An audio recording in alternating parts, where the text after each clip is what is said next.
जी friends, अस्सलाम वालेकुम। मेरा नाम ताहिर और आप देख रहे हैं हमारा यूट्यूब चैनल।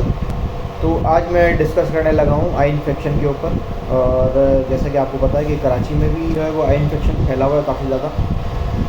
तो अब इसकी वजह क्या है, वजह हम जानते हैं। शेड में सफाई का ना होना, दो वजूहत हैं कि एकदम मौसम की तब्दीली भी वो वाली जो हब्स वाली होती है वो।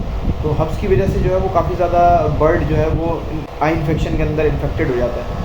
आई इन्फेक्शन में भी, और दूसरी जो जैसे कि हब्स की वजह से या ह्यूमिडिटी बढ़ने की वजह से जो है वो बर्ड जो है वो मोल्ड पे चले जाता है। तो जैसे कि आपको पता है कि आजकल मौसम जो है वो बहुत ज़्यादा हब्स वाला चल रहा है।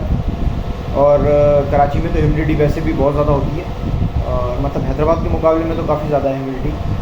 तो हमें क्या कोशिश करनी है, हमें कोशिश ये करनी है कि अपने जैसे हम बाहर जो मतलब बाहर वाला एनवायरनमेंट और अपने शेड के अंदर का जो टेम्परेचर या एनवायरनमेंट है वो देखें। हम सबसे पहले वो नोट करना है हमें कि हमें ख़ुद को फील होना चाहिए कि हमारी अंदर जो शेड की जो एक एयर है, क्या वो बाहर जैसी है या अंदर शेड में जाने के बाद वो चेंज हो गई है, या थोड़ी सी हमें घुटन फीलिंग हो रही है, घुटन महसूस हो रही है, या फिर कुछ ऐसा लग रहा हो आपको कि कुछ डस्ट वगैरह सा हो शेड के अंदर सफाई ना होने की वजह से। तो इन चीज़ का सबसे पहले आप लोगों ने ख्याल रखना है।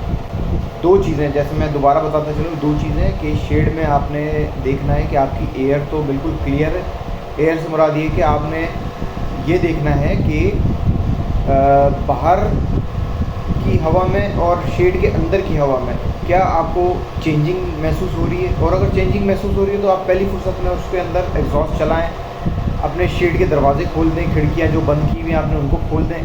और अगर फ़र्ज़ करें आपने जो जाली वगैरह लगाई हुई है उनको भी थोड़ा सा मतलब क्लीन वगैरह कर लें, साफ़ करें, क्योंकि काफ़ी सारी मतलब काफ़ी टाइम होने की वजह से होता ये है कि जाली के ऊपर डस्ट जमा हो जाती है। डस्ट की वजह से वो सही तरीके से जो हवा है वो क्रॉस नहीं हो सकती, हो पाती। तो कोशिश करें कि आप वो जालियों को साफ़ कर लें।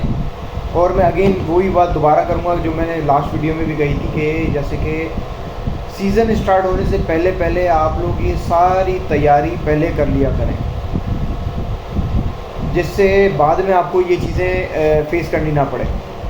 जी, तो जाली साफ़ कर लें। जाली साफ़ करने के बाद आपने क्या करना है, अपने शेड के अंदर के पंखे वगैरह खोल दें। अगर पंखे नहीं है तो स्टैंड फैन लगा लें कुछ टाइम के लिए, ताकि आपका जो शेड के अंदर जो हब्स है वो निकल जाए, हब्स निकल जाए। उसके बाद आपने क्या करना है, एग्जॉस्ट चला देना है। एग्जॉस्ट नहीं है तो दो स्टैंड फैन लगा दें, एक बाहर की तरफ मुँह करके लगा दें और एक उसके फ्रंट वाली साइड पे लगा दें कि अंदर की हवा वो बाहर फेंके, और जो बाहर वाली साइड पे लगा हुआ वो अंदर वाली हवा जो है वो दूसरी तरफ फेंक दे।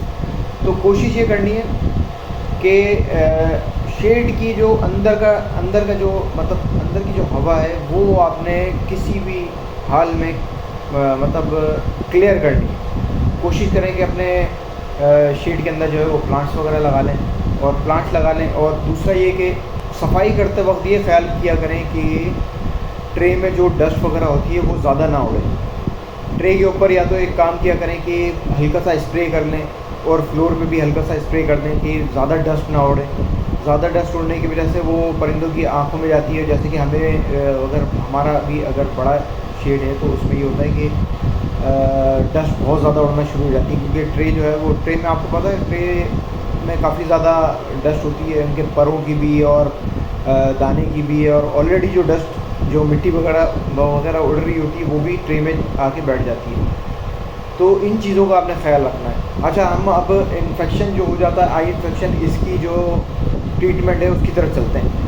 अब मैं अगेन दोबारा से एक बात रिपीट करना चाहूँगा कि हमें जो है वो बस लकीर का फ़कीर बनने का इतना शौक़ है कि हम हर वो चीज़ कर रहे होते हैं जो बस दूसरा बंदा बता देना, हम अपने आप से कोई मतलब एफ़र्ट नहीं करते कि बस उसने बता दिया हमें वही यूज़ करना है। बस उसके ऊपर हम लोग जो है वो फोकस कर लेते हैं कि यार वो जो यूज़ कर रहा है, यार वो भाई तो वो यूज़ कर रहे थे, उन्होंने टोब्राडेक्स यूज़ किया, उन्होंने मेथाक्लोर यूज़ किया, तो हम भी वो यूज़ कर लें।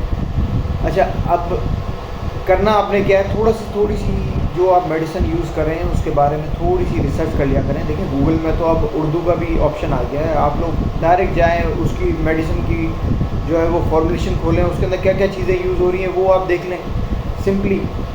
और इतना कोई मुश्किल काम नहीं है। देखिए उर्दू के अंदर भी अब तो आसानी आ गई है, गूगल के अंदर भी है, यूट्यूब चैनल भरे पड़े हैं इतने ज़्यादा। और लेकिन मसला ये है कि कौन करे। तो हम जो है वो आई इन्फेक्शन का जो है वो मैं आज ट्रीटमेंट बताने जा रहा हूँ। उसमें आपने करना क्या है, उसमें करना ये है सिंपली कि जैसे कि इनिशियल स्टेज पे अगर है तो उसमें आपने बोरिक एसिड का जो है वो आई ड्रॉप भी आते हैं बोरिक एसिड के, तो सिंपली आपने 2 टाइम जो है ना वो बोरिक एसिड वाले आई ड्रॉप डालने हैं। 2 टाइम डालें, भले बेशक 3 टाइम डालें।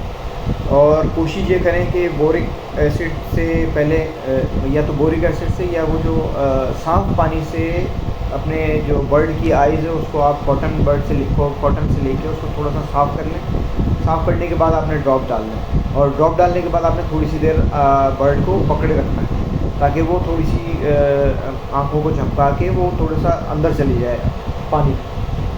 अच्छा, दूसरा ये है कि बोरिक पाउडर भी आता है, बोरिक पाउडर भी यूज़ कर सकते हैं। बोरिक एसिड का जो आई ड्रॉप है वो भी यूज़ कर सकते हैं। तो अगर इन्फेक्शन ज़्यादा है तो काफ़ी सारे आई ड्रॉप्स आते हैं, आप वो यूज़ कर लें, जिसमें आपने सिर्फ फॉर्मुलेशन देखनी है उसमें कि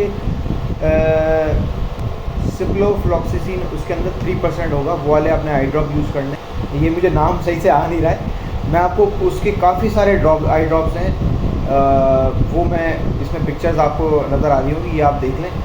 ये काफ़ी सारे आई ड्रॉप्स जो हैं वो अवेलेबल हैं इसी फॉर्मुलेशन के अंदर। आपको जो सस्ता मिलता है आप वो ले लें। अगर आपको लगता है कि ये सस्ते वाले अच्छे नहीं हैं, आप महंगा वाला यूज़ करना चाह रहे हैं, आप महंगा वाला ले लें, कोई इतनी मसला नहीं है। लेकिन क्या देखिए, एक प्रोडक्ट जो है वो 100 की भी मिल रही है, एक प्रोडक्ट 1000 की भी मिल रही है, लेकिन क्या फॉर्मुलेशन सेम है सारी प्रोडक्ट्स की। तो ये मैं जो मेंशन कर रहा हूँ इसमें से आप कोई सा भी XYZ जो आपको अवेलेबल हो वो आप लेके 2 से 3 टाइम आपने ये आई ड्रॉप डालना है अगर आपका जो आई इन्फेक्शन है वो ज़्यादा है। अच्छा, ये जो ड्रॉप्स हैं इससे पहले आपने क्या करना है, जो मैंने बताया आपको बोरिक पाउडर है वो आता है, अवेलेबल है, वो आपने क्या करना है थोड़ा सा उसका सॉल्यूशन बना लेना है। थोड़े से पाउडर में मतलब एक ढक्कन के अंदर आपने सॉल्यूशन बना के वो डिप करके मतलब कॉटन से आपने डिप करके उसको साफ़ करना है पहले, उसके बाद आपने ये आई ड्रॉप डालने हैं। अच्छा, आई ड्रॉप डालने के साथ साथ आपने क्या करना है, उसके इंटरनल जो बैक्टीरियाज हैं उसको ख़त्म करने के लिए और जो आई की जो इंटरनल रिकवरी के लिए जो है वो आपने क्या करना है, एनरोफ्लॉक्सासिन यूज़ करना है। उसकी भी मैं पिक्चर शेयर कर दूंगा। एनरोफ्लॉक्सासिन भी जो है वो 2-3 मतलब मेडिसिन अवेलेबल हैं। ये एक सॉल्यूशन फॉर्मुलेशन का नाम होता है, जैसे कि एनरोफ्लॉक्सासिन हो गया है, जैसे मैंने आपको बताया सिप्रोफ्लॉक्सासिन, ये आपने जो है वो आई इन्फेक्शन के लिए यूज़ होता है। एनरोफ्लॉक्सासिन जो है वो एंटीबायोटिक है। ये आपने लाजमी 1 हफ्ते तक जो भी इन्फेक्टेड बर्ड हैं आपके उनको अलग करने के बाद आपने सारे बर्ड्स को ये जो इन्फेक्टेड हैं उनको देना है, और कम से कम 3 दिन आपने उन बर्ड्स को चलाना है जो जिनके साथ ये रहे थे। एंटीबायोटिक आपने सबको देनी होगी 1 दिन या 3 दिन, और बाकी जो आपके इन्फेक्टेड बर्ड हैं उनको कम से कम 1 हफ़्ता आपने चलाना है। और 1 हफ़्ता चलाने के साथ साथ आपने क्या करना है, उसी पानी के अंदर आप मिक्स कर लें, या उसको ड्रॉप्स दे दें, मतलब डायरेक्टली ड्रॉप्स लाते हैं विटामिन ए और के विटामिन ए और के। विटामिन ए भी जो है वो आई के लिए जो है वो बहुत ज़्यादा फ़ायदेमंद होता है, और विटामिन के भी ये बहुत ज़्यादा ज़रूरी है आइज़ के लिए। अच्छा, दूसरा सॉफ्ट फूड में आपने लाजमी सॉफ्ट फूड देने, मतलब जो सोप सीड होते हैं वो आपने आई इन्फेक्शन के अंदर लाजमी देने, क्योंकि वो एक मतलब बेस्ट प्रोटीन सोर्स है सॉफ्ट फूड, तो आपने वो लाजमी देना है। और अगर कोशिश करेंगे, अगर आप उसको आई ड्रॉप मतलब विटामिन ए और के जो ड्रॉप्स हैं वो अगर आप उसको डायरेक्टली मुंह में नहीं दे रहे, तो आप ये करें कि पाउडर फॉर्म में भी मिलता है, ये सॉफ्ट फूड के साथ आप मिक्स करके वो आप उसको बर्ड को जो है वो सॉफ्ट फूड दे सकते हैं। तो ये 3 चीज़ें आप जो है वो चलाएँ, इंशाल्लाह ताला फ़र्क जो है वो लाजमी 100% आपको फ़र्क मिलेगा। लेकिन क्या आपने फुली पेशेंट होके, मतलब फुल पेशेंस के साथ आपने ये काम करना है, और रेगुलर बेसिस पे आप ये करेंगे तब जाके ये आपका मसला हल होगा, वरना ये होगा ये मसला आपका और भी बढ़ जाएगा। मेरी काफ़ी सारी वीडियोज़ है जिसमें मेरे शेड में भी जो है वो इन्फेक्शन आया था, तो उसमें मैंने काफ़ी सारी मेडिसिन यूज़ की, लेकिन ये जो एनरोफ्लॉक्सासिन है इससे बहुत ज़्यादा फ़ायदा होता है। ये क्योंकि बेस्ट एंटीबायोटिक है, तो ये भी आप मतलब अपने बर्ड्स के लिए दे सकते हैं, और जो मैंने आपको बताई मेडिसिन वो भी आप यूज़ करें, इंशाल्लाह ताला बहुत ज़्यादा फ़ायदा होगा। मैं सारी मेडिसिन की मैंने लिस्ट जो है वो पिक्चर के साथ मैंने आपको दिखाई है। 3 टाइम आपने ड्रॉप देने हैं, तीनों टाइम आपने आई को साफ़ करना है। 3 टाइम नहीं तो कम से कम आपने रात में तो लाजमी करना है, जिस टाइम आपने ड्रॉप डालने बर्ड का, क्योंकि वो आपको पता है अंधेरा हो जाता है रात में, तो आपने लाजमी जो है वो रात के टाइम में, अगर पूरा दिन आप ना नहीं दे सक रहे ड्यूटी पे हैं, तो लाजमी आपने रात में बर्ड की आई साफ़ करने के बाद आपने उसको ड्रॉप देने हैं ये वाले, और सॉफ्ट फूड में लाजमी वो जो मैंने बताया है वो करना है। इंशाल्लाह ताला फ़ायदा होगा। और वीडियो अच्छी लगे तो अपने दोस्तों के साथ ज़रूर शेयर करें, और कोशिश करें लकीर के फ़कीर ना बने। मेरा जो है वो यही मानना है कि दूसरों के पीछे भागने से अच्छा है कि आप ख़ुद ऐसे बन जाएँ कि आपके पीछे लोग भागें। तो इंशाल्लाह ताला नेक्स्ट वीडियो में मिलते हैं। अल्लाह हाफ़िज़।